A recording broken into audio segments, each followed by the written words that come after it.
नमस्कार दोस्तों, स्वागत है आपका हिंदी ज्ञानवर्धक शो में। तो दोस्तों, एक के बाद एक भारत के कई पड़ोसी देश आर्थिक संकट में फंसते जा रहे हैं। अगर हम बात करें भारत के पड़ोसी देशों की, तो इसमें श्रीलंका दिवालिया हो चुका है, वहां की सरकार गिर चुकी है और सभी बड़े पदों पर तैनात नेताओं को तो वहां की जनता से जान बचाकर देश छोड़कर भागना पड़ा।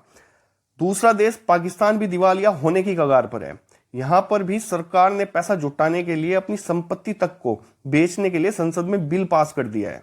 तीसरा देश मालदीव्स भी कर्ज में डूबा हुआ है और चौथा देश नेपाल का विदेशी मुद्रा भंडार खत्म होने वाला है और उसने आयात पर कई तरह के प्रतिबंध लगा दिए हैं। इन सब के बीच इन छोटे देशों में इकोनॉमी और बेरोजगारी के हिसाब से सबसे अच्छा प्रदर्शन करने वाले बांग्लादेश का नाम भी जुड़ गया है। बांग्लादेश की अर्थव्यवस्था को भी कोरोना और रूस यूक्रेन युद्ध ने पटरी से उतार दिया है। इस वित्तीय संकट से निपटने के लिए बांग्लादेश ने आईएमएफ से $4.5 बिलियन अमेरिकी डॉलर का कर्ज मांगा है।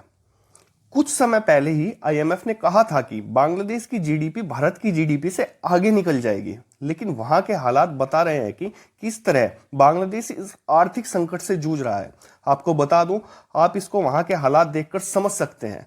ये जब शुरू हुआ जब बांग्लादेश में आयात बढ़ा और निर्यात एकदम कम होता चला गया, जिससे हुआ ये कि वहां फॉरेन रिजर्व यानी विदेशी मुद्रा भंडार जो है वो बांग्लादेश के पास खत्म होता चला गया, जिससे उसके पास अब डॉलर नहीं बचे कि वो बाहर से पेट्रोल, गैस और डीजल मंगा सके।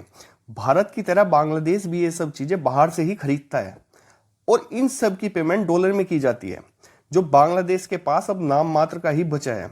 ये मैं नहीं कह रहा दोस्तों, बांग्लादेश के सेंट्रल बैंक ने रिपोर्ट दी है कि बांग्लादेश के पास अब सिर्फ इतने ही डॉलर बचे हैं कि वो सिर्फ 5 महीने का आयात कर सके। आपको बता दूं, अगर दुनिया भर में सामानों की कीमतें बढ़ती रही तो बांग्लादेश को और भी ज्यादा डॉलर देने पड़ेंगे, जिससे बांग्लादेश का यह मुद्रा भंडार 5 महीने से पहले भी खत्म हो सकता है।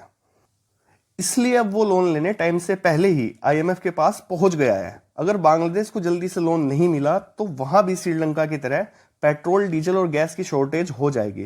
पेट्रोल पंप के सामने लाइनें लगने लगेंगी, जिससे गुस्साई जनता सड़कों पर उतर जाएगी और प्रदर्शन करने लगेगी और सब तरफ अव्यवस्था फैल जाएगी। इससे सब कुछ ठप पड़ जाएगा और फिर बांग्लादेश को और भी ज्यादा नुकसान उठाना पड़ेगा। आपको बता दूं, साथ ही भारत को भी सतर्क रहना पड़ेगा, क्योंकि अगर श्रीलंका जैसे हालात बांग्लादेश में हुए तो वहां के लोग इससे बचने के लिए भारत में अवैध घुसपैठ करेंगे और फिर भारत पर भी इसका अतिरिक्त भार पड़ेगा। इसलिए भारत की सरकार इस पर बारीकी से नजर बनाए हुए है।